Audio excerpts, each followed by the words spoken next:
യൂട്യൂബിന് വിട.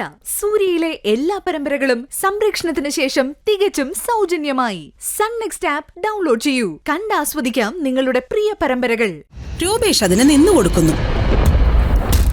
കോടിക്കണക്കിന് രൂപയുടെ ബിസിനസ് നടക്കുന്ന ഓഫീസാ.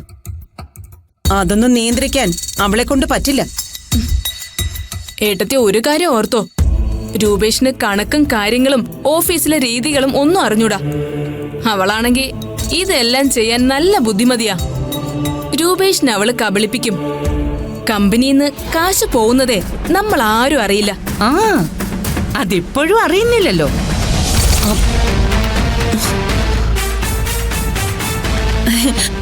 ഇതിനൊക്കെ ഒരു തീരുമാനം ഉണ്ടാക്കിയേ പറ്റൂ.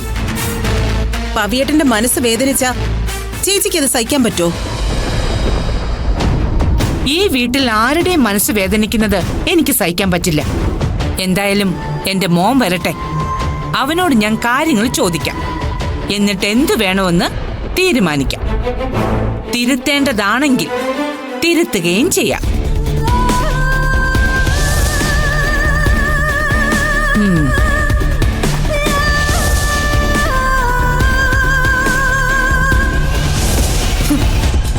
അപ്പൊ ചുമ്മാതല്ല ആ മണ്ടൻ ചെക്കൻ അവിടെ ചെന്ന് ഈ കളി കളിച്ചത്. ഇവർക്കും കാര്യങ്ങളൊക്കെ അറിയാം. എന്നിട്ട് നമ്മുടെ മുമ്പിൽ അഭിനയിച്ചത് കണ്ടില്ലേ, ഒന്നും അറിയാത്ത പോലെ. അഭിനയിക്കട്ടെ. പക്ഷേ എത്ര അഭിനയിച്ചാലും ഇവരെ കൊണ്ട് ഞാൻ ഈ തീരുമാനം മാറ്റിയിരിക്കും. എന്താ മാഡം? നമ്മുടെ കമ്പനിയുടെ ക്ലയൻസ് ലിസ്റ്റ് വേണം. മാഡം, ക്ലയൻസ് ലിസ്റ്റിന്റെ ഫയലൊക്കെ പവിത്രൻ സാറിന്റെ കയ്യിലാണ്. ഒരു കമ്പനിയുടെ ക്ലയൻസ് ആരൊക്കെയാണെന്ന് അറിയുന്ന ഫയൽ ഒരാളുടെ കയ്യിൽ മാത്രമാണെന്നോ? അപ്പോ അദ്ദേഹം വന്നില്ലെങ്കിൽ ഈ പറയുന്ന ക്ലയൻസിനൊന്നും ഇവിടെ ഒരു ഡീലിംഗും നടക്കില്ല അല്ലേ? മാഡം, അത് എന്തത്? എനിക്ക് ഫുൾ സ്റ്റാഫിനെ വെച്ച് അടിയന്തരമായിട്ട് ഒരു മീറ്റിംഗ് കൂടണം. മാഡം, ഇപ്പൊ വേണം. ഇന്ന് മുഴുവൻ സ്റ്റാഫും ഇല്ലല്ലോ മാഡം. ഓ, അതൊരു എക്സ്ക്യൂസ് ആയല്ലോ. പറ്റുമെങ്കിൽ നാളെ രാവിലെ.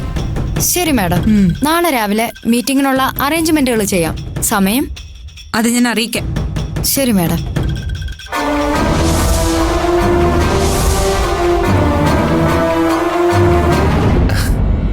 ദർശനെ, എങ്ങോട്ട്? അതൊക്കെ പറയാം. ഇന്ന് ഇത്രയൊക്കെ മതിയെന്ന്, ബാക്കിയൊക്കെ നാളെ. രൂപേഷേട്ടാ, ഒരുപാട് ജോലിയുണ്ട്. എനിക്ക് നന്നായിട്ട് വിശക്കുന്നു, അതാ മതി. ആദ്യത്തെ ദിവസമൊക്കെ ഇത്രയൊക്കെ ചെയ്താ മതി. ഞാനേ അപ്പുറത്തെ കടയില് 2 ബിരിയാണി പറഞ്ഞിട്ടുണ്ട്. വാ പോവാം.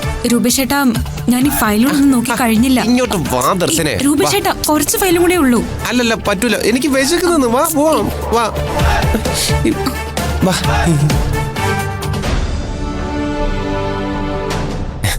ആ ബിരിയാണി നല്ലായിരുന്നു അല്ലേ? അത് നല്ലായിരുന്നു. എത്തിയോ രണ്ടാളും? അല്ല, എങ്ങനെ ഉണ്ടായിരുന്നു ഇന്നത്തെ experience? Very good experience. Pavithran sir ഒന്നും പറഞ്ഞില്ലേ? അല്ലെങ്കിൽ തന്നെ ഓഫീസിലെ കാര്യം അടുക്കളയിൽ വന്ന് പറഞ്ഞിട്ട് എന്താ കാര്യം? രൂപേഷ്, ഇന്ന് ഓഫീസിൽ എന്താ നടന്നത്? ചെയർമാനാകാനായിട്ട് നീ തുള്ളിച്ചാടി പോയിട്ട്. ഓ, ഒന്നും പറയണ്ട എന്റെ ഇളയമേ. പറയാനാണെങ്കിൽ ഒരുപാടുണ്ട്. പിന്നെ ഓഫീസിൽ നടന്ന ഓരോരോ തമാശകൾ കേട്ടാലേ ചിരിച്ചിരിച്ച് മണ്ണ് കപ്പും. ഞങ്ങളെല്ലാം പറയാം. ഇപ്പോ നല്ല ക്ഷീണം, ഒന്ന് കുളിച്ചിട്ട് വന്നിട്ടേ ഒന്നിച്ചിരിക്കുമ്പോ പറയാം. എല്ലാരും വിളിച്ചോ. ദർശനെ, വാ, നമുക്കൊന്ന് ഫ്രഷ് ആവാം. വാ. ഡേ നിക്ക്, എനിക്കേ നിന്നോട് ചിലത് ചോദിക്കാനുണ്ട്. പറഞ്ഞില്ല ആന്റി, പിന്നെ സംസാരിക്കാന്ന്. ഒരു കാര്യം ചെയ്യ്, നിങ്ങളെ ഇവിടെ വെയിറ്റ് ചെയ്യ്. ഞങ്ങളെ പോയി ഒന്ന് ഫ്രഷ് ആയിട്ട് വരാം. ദർശനെ, വാ. രഞ്ജിനി, ആ മണ്ടൻ ചെക്കൻ അവനാളാകെ മാറി. കണ്ടില്ലേ അവളെ ഈച്ച പൊതിയുന്നത് പോലെ പൊതിഞ്ഞോണ്ട് നടക്കുന്നത്? ഓഫീസിൽ പോയിട്ട് ഒറ്റ ദിവസമായിട്ടേ ഉള്ളൂ. നമ്മൾ അവളോടൊരു കാര്യം ചോദിക്കാൻ പോലും അവൻ അനുവദിക്കുന്നില്ല. ഇതിന്റെ എല്ലാം പിന്നിൽ അവളാ. അവള് കീ കൊടുക്കുന്ന വെറും ഒരു പാവയാവൻ. അവക്ക് വേണ്ടതും അതുപോലൊരു പാവയെ തന്നെയാ. അത് വെച്ച് അവൾ ആദ്യം വിൽപ്പത്ര എഴുതിയതും ഇപ്പൊ കമ്പനിയുടെ ചെയർമാൻ സ്ഥാനത്തിരിക്കുന്നതും. ഇനി എന്താ വേണ്ടതെന്ന് എനിക്കറിയാം.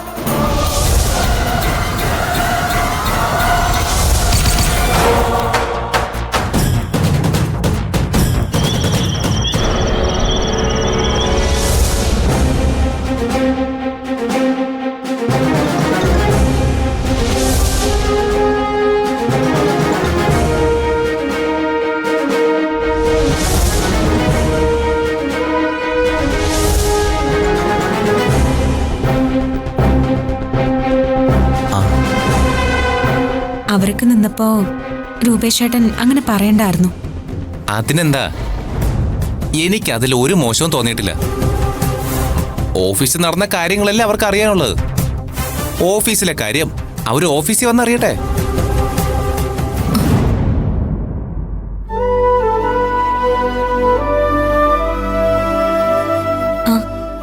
ഇന്ന് ഓഫീസിൽ നല്ല തിരക്കായിരുന്നു. അല്ലെങ്കിൽ ചേച്ചി ഇടയ്ക്കൊന്ന് വന്നിട്ട് പോവായിരുന്നു.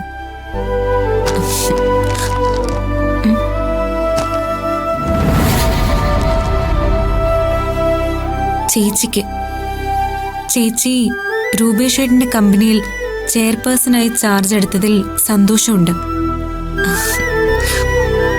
ഒരു ഭാര്യ എന്ന നിലയിൽ ചേച്ചിയുടെ കടമയാണത്. പക്ഷേ ചേച്ചി കമ്പനിയിൽ പോയി തുടങ്ങിയ ശേഷം കൂടുതൽ പേരും ചേച്ചിക്ക് ശത്രുക്കളാണ്. ചേച്ചിയെ എങ്ങനെ ഇല്ലാതാക്കണമെന്ന ചർച്ചകളാണ് ഇവിടെ ഒളിഞ്ഞും പാത്തും നടന്നുകൊണ്ടിരിക്കുന്നത്. അതുകൊണ്ട് ചേച്ചി സൂക്ഷിക്കണം. എനിക്ക് ഈ ലോകത്ത് ചേച്ചി അല്ലാതെ മറ്റാരുമില്ലെന്നറിയാലോ.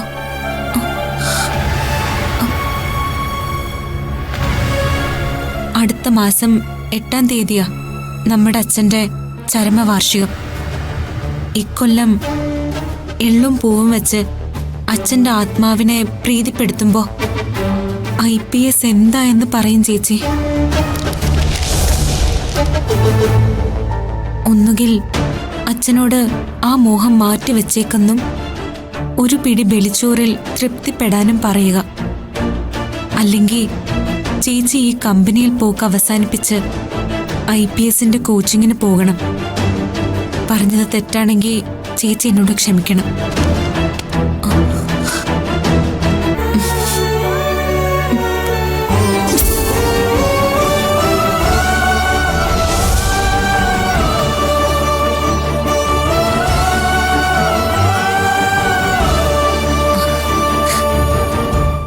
രൂപേഷേട്ടാ, അഞ്ജു പറഞ്ഞു കേട്ടില്ലേ?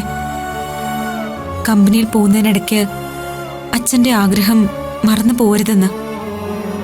അച്ഛനെ പോലെ തന്നെ ഇവക്കും ഞാനൊരു IPSകാരിയായി കാണണമെന്ന ആഗ്രഹം.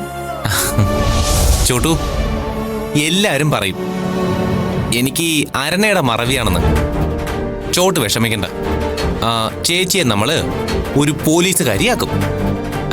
വെറും പോലീസല്ല, ദർശന പറയും പോലെ ഒരു IPSകാരിയാക്കും.